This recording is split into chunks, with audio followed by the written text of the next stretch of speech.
नमस्कार दोस्तों, कलयुग के चमत्कार संतों की वाणी में आप सबका स्वागत है। दोस्तों, आज हम बात करेंगे अगहन मास यानी कि मार्गशीर्ष मास में आने वाली अमावस्या तिथि के बारे में। अमावस्या तिथि जो कि 23 नवंबर बुधवार को मनाई जाएगी। दोस्तों, मार्गशीर्ष अमावस्या का भी उतना ही अधिक महत्व है जितना कि कार्तिक मास की अमावस्या का। इस दिन तर्पण, पितरों के निमित्त तर्पण, पिंडदान करने से पितरों की आत्मा को शांति मिलती है और उनके लिए मोक्ष के द्वार खुल जाते हैं।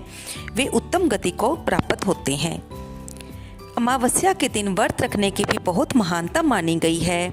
स्नान, दान, ब्राह्मण को दान, इन चीज़ों का बहुत ही महत्व इस दिन माना जाता है।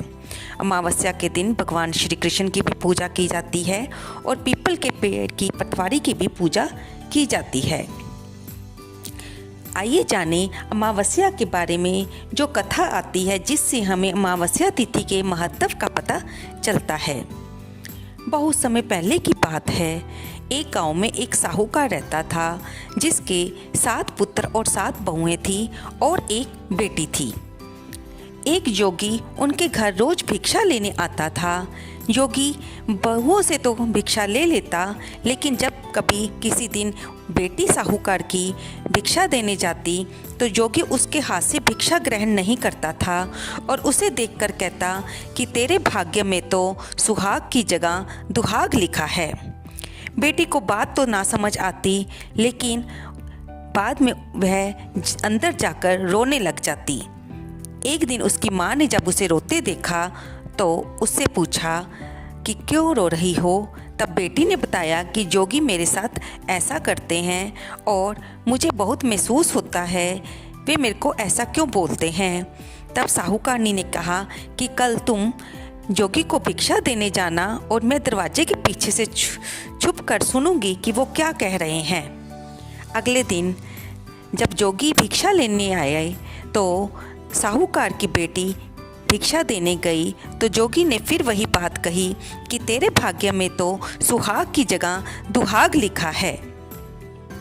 साहूकारनी ऐसा सुनकर जो कि दरवाजे के पीछे छिपी हुई थी बाहर आ गई और बोली, बाबा आप इसको गाली क्यों देते हो। तब जोगी ने कहा कि मैं तो वो कहता हूँ जो इसकी नियति है, जो इसके भाग्य में लिखा है। इसके भाग्य में वैधव्य योग लिखा हुआ है।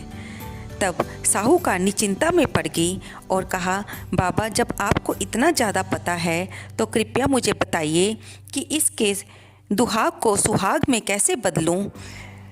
तब बाबा ने कहा कि 7 समुंदर पार। दोस्तों, 7 समुंदर पार का मतलब होता है कि बहुत दूर।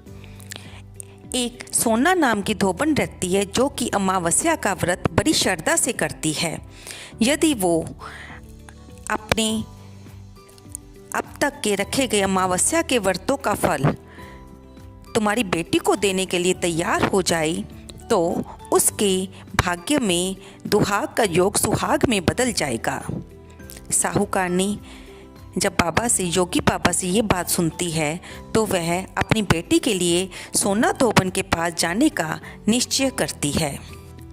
साहूकारनी सोना धोबन को मिलने के लिए अपने घर से निकल पड़ी। चलते चलते जब एक दिन वह थक गई तो उसने रास्ते में एक बरगद का पेड़ आया तो वहाँ पर उसने आराम करने की सोची। उस बरगद के पेड़ के ऊपर गरुड़ के बच्चे घोंसले में रह रहे थे। तभी साहूकारनी ने देखा कि एक सांप उन बच्चों को खाने की इच्छा से पेड़ पर चढ़ने लगा। साहूकारनी ने उस सांप को मार डाला और बच्चों को बचा लिया। जब गरुड़नी आई तो उसने चारों तरफ खून देखा तो उसे लगा कि इस साहूकारनी ने उसके बच्चों को मारा है और वह साहूकारनी को चोंच से मारने लगी। तब साहूकारनी उससे बोली कि मैंने तो तेरे बच्चों को बचाया है, ये देख ये सांप तेरे बच्चों को खाने आ रहा था, मैंने तो इसको मारा है और तू मुझे चोंच से मार रही है। तब गरुड़नी रुक गई और उसने साहूकारनी से वहाँ आने का कारण पूछा। तब साहूकारनी ने उसे बताया कि मुझे सोना धोबन के घर जाना है, तेरी बड़ी कृपा होगी अगर तुम वहाँ मुझे 7 समुंदर पार सोना धोबन के घर पहुँचा दो।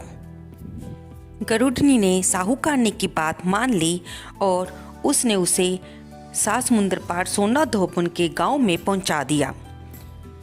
साहूकारनी सोना धोबन का घर पता करके उसके घर की भेद लेने लगी तो उसे पता चला कि सोना धोबन के भी 7 बेटे और 7 बहुएं हैं और उनकी आपस में लड़ाई होती रहती है कि घर का काम कौन करेगा, आज किसकी बारी है।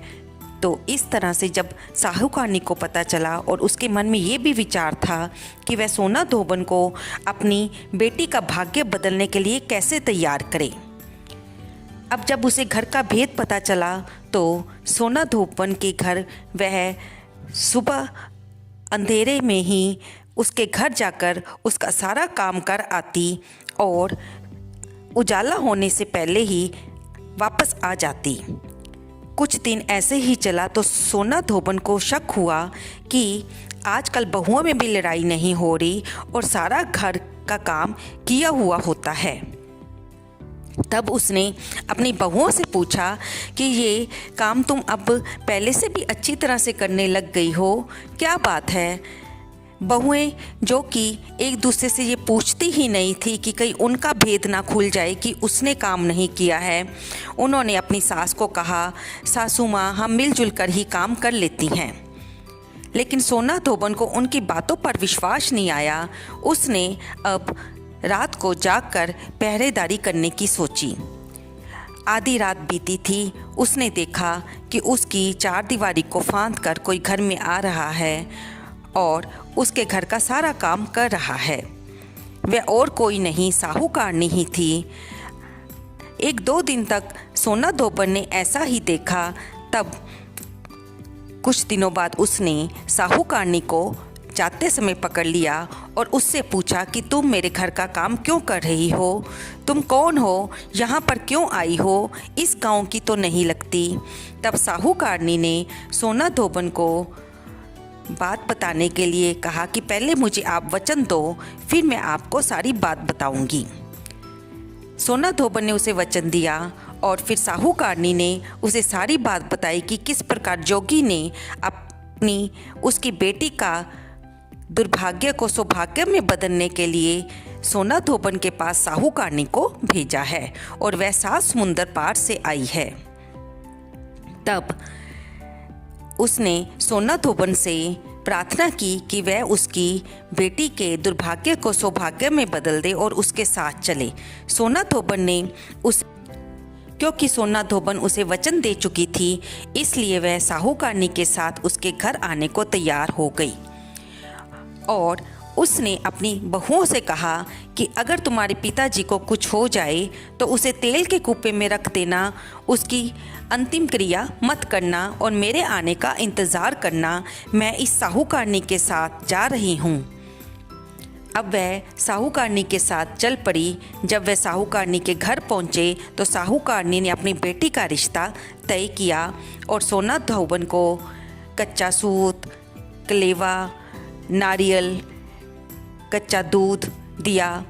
और जब साहूकारनी की बेटी लावा फेरे के लिए दूल्हे के साथ वेदी पर बैठी तो उसी समय उसके वर को डसने के लिए वहाँ पर एक सांप आया। तब सोना धोबन ने अपने हाथ में पूजा की सारी सामग्री सांप के आगे कर दी और उसे तार से बांध दिया, जिससे सांप की मौत हो गई।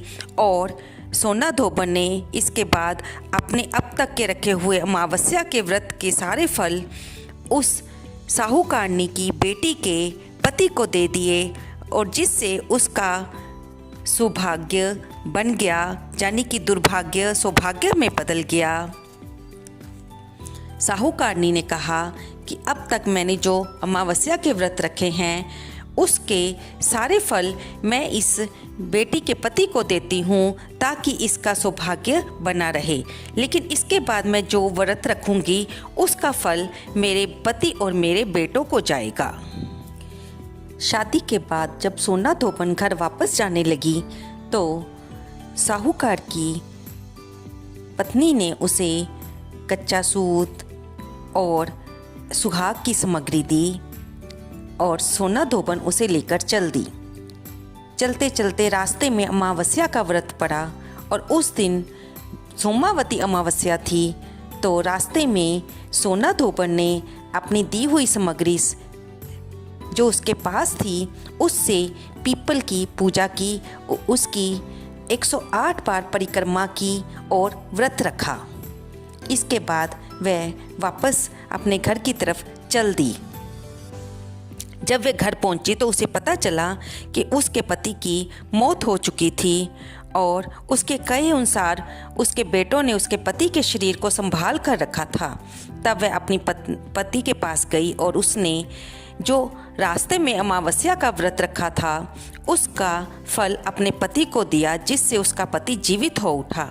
जब गांव के लोगों को इस सहारी आप बीती के बारे में पता चला तो उन्होंने अमावस्या की जय जयकार की और सोना धोबन को भी मान दिया। तब से नगर में ये ढिंढोरा पिटवा दिया गया कि अमावस्या का व्रत जरूर रखा जाए, क्योंकि इसको रखने से सौभाग्य की वृद्धि होती है। और तब से सुहागनों ने अमावस्या का व्रत भी रखना शुरू कर दिया। दोस्तों, ये कहानियाँ हमें, जो कि पुराने समय में जब कोई आवाजाही का साधन नहीं होता था, लोग पैदल यात्रा करते थे, तब इतने लिखने पढ़ने के भी साधन नहीं होते थे। तो जब कोई इस व्रत को रखता था और उसकी महत्ता के बारे में बात फैलती थी और ये साबित हो जाता था कि उस व्रत को रखने से सौभाग्य की वृद्धि होती है, तब लोगों को उस व्रत के प्रति श्रद्धा बढ़ जाती थी। ऐसा ही अमावस्या व्रत के बारे में हुआ और तब से ये व्रत प्रचलित हो गया।